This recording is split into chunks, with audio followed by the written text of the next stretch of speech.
Assalamualaikum warahmatullahi wabarakatuh. Perkenalkan, nama saya Feby Salsabila dengan NIM 23231106 dari Prodi Pendidikan Ilmu Pengetahuan Alam, kode seksi 0162. Baiklah, di sini saya akan mengulas kembali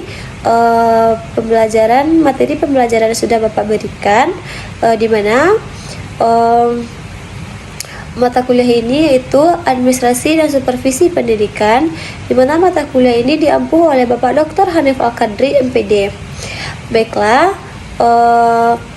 materi kali ini yaitu tentang konsep manajemen layanan khusus.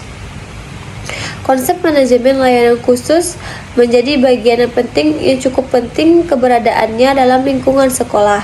Berbagai kegiatan dalam manajemen layanan khusus menentukan tercapainya tujuan pendidikan di sekolah. Manajemen layanan khusus mampu memfasilitasi serta memperlancar kegiatan pembelajaran serta memenuhi kebutuhan personil sekolah, terutama siswa.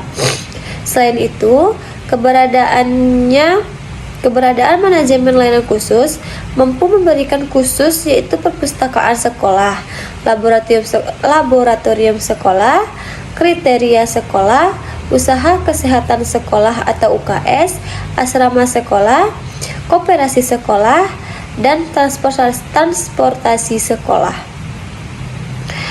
Pentingnya manajemen layanan khusus di sekolah pada dasarnya dibuat untuk mempermudah atau memperlancar pembelajaran serta dapat memenuhi kebutuhan khusus siswa di sekolah. Layanan khusus diselenggarakan di sekolah dengan maksud untuk memperlancar pelaksanaan pengajaran dalam rangka pencapaian tujuan pendidikan di sekolah.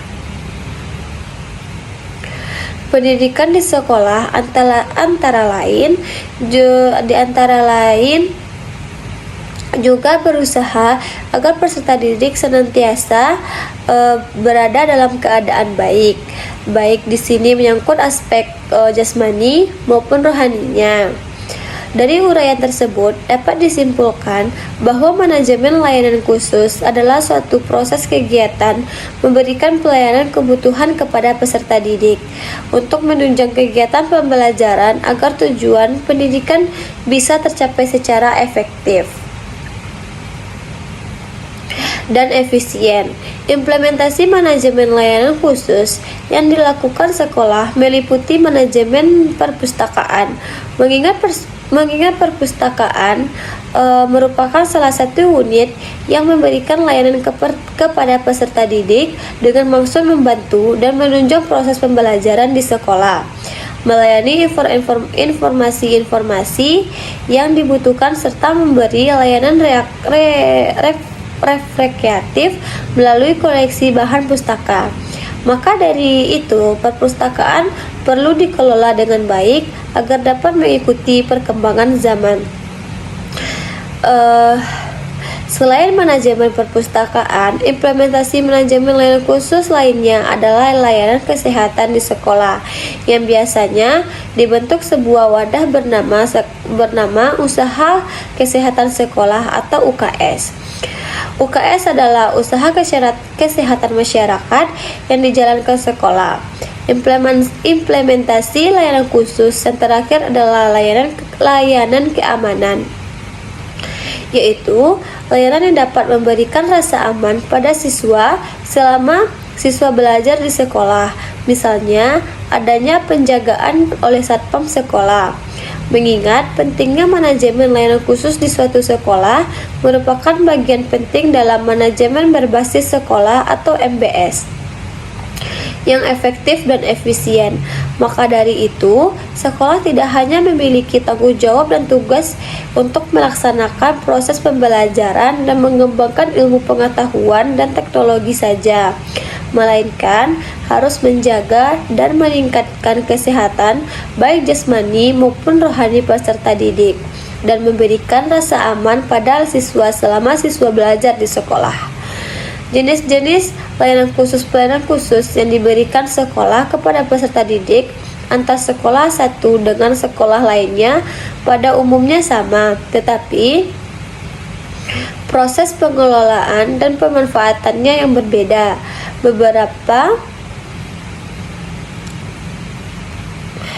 Beberapa bentuk manajemen layanan khusus yang ada di sekolah. Pertama yaitu ada layanan perpustakaan. Perpustakaan merupakan salah satu unit yang memberikan layanan kepada peserta didik dengan maksud membantu dan menunjang proses pembelajaran di sekolah, melayani informasi-informasi yang dibutuhkan serta memberi layanan rekreatif melalui koleksi bahan pustaka. Menurut Supriyadi 1983 dalam buku Manajemen Peserta Didik oleh Ali Imron mendefinisikan perpustakaan di sekolah sebagai perpustakaan yang diselenggarakan di sekolah guna menunjang program belajar mengajar di lembaga pendidikan formal seperti sekolah, baik sekolah tingkat dasar maupun menengah, baik sekolah umum maupun kejuruan. Selain itu, perpustakaan adalah salah satu unit sekolah yang memberikan layanan kepada peserta didik di sekolah sebagai sentra utama dengan maksud membantu dan menunjang proses belajar mengajar di sekolah, melayani informasi yang dibutuhkan serta memberikan layanan reflektif melalui koleksi bahan pustaka.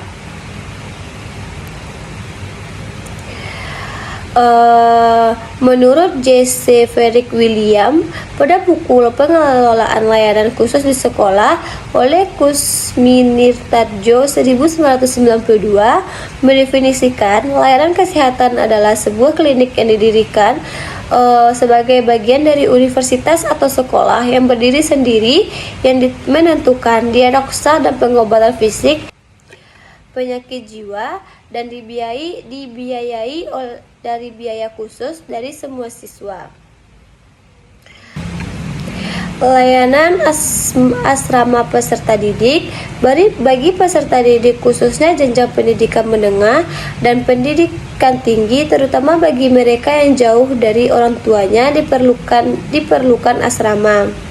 Selain manfaat untuk peserta didik, asrama mempunyai manfaat bagi para pendidik dan petugas asrama tersebut. Selanjutnya itu layanan kafeteria peserta didik, kantin atau warung sekolah diperlukan adanya di tiap sekolah supaya makanan yang dibeli peserta didik terjamin kebersihannya dan cukup mengandung gizi. Para guru diharapkan sekali-sekali mengontrol kantin sekolah dan berkonsultasi dengan pengelola kantin mengenai makanan yang bersih dan bergizi. Peran lain kantin sekolah yaitu supaya para peserta didik tidak berkeliaran mencari makanan keluar dari lingkungan sekolah. Layanan kafeteria adalah layanan makanan dan minuman yang dibutuhkan oleh peserta didik di sela-sela mengikuti kegiatan pembelajaran. Selanjutnya ada layanan koperasi peserta didik. Layanan koperasi mendidik para peserta didik untuk dapat berwirausaha. Hal ini sangat membantu peserta didik di kehidupan yang akan datang. Koperasi sekolah adalah koperasi yang dikembangkan di sekolah, baik sekolah dasar, sekolah menengah maupun sekolah. Dan konsep manajemen layanan khusus adalah suatu pendekatan terstruktur dan menyeluruh yang bertujuan untuk merancang dan mengimplementasikan dan mengevaluasi berbagai jenis layanan yang ditujukan kepada individu atau kelompok masyarakat yang memiliki kebutuhan khusus dari berbagai dari kelompok mayoritas. Kelompok ini bisa mencakup orang-orang orang-orang dengan disabilitas fisik atau mental, anak-anak berkebutuhan khusus, lansia, korban bencana, masyarakat di daerah terpencil, atau mereka yang secara sosial, ekonomi, maupun geografis terpinggirkan. Manajemen layanan khusus berfungsi sebagai untuk memberikan perlakuan yang adil dan setara kepada semua layanan masyarakat. Contohnya adalah layanan keamanan. Layanan keamanan yaitu layanan yang dapat memberikan rasa aman pada siswa selama siswa belajar di sekolah. Misalnya adanya penjagaan oleh satpam sekolah dengan adanya petugas keamanan. dapat membantu suasana aman dan tertib di sekolah sehingga dapat membantu proses kelancaran pembelajaran dan segala aktivitas sekolah. Baik, hanya sekian video pembelajaran dari saya. Apabila ada kekurangan atau kesalahan kata, saya mohon maaf. Saya akhiri dengan wabillahi taufiq wal hidayah. Wassalamualaikum warahmatullahi wabarakatuh.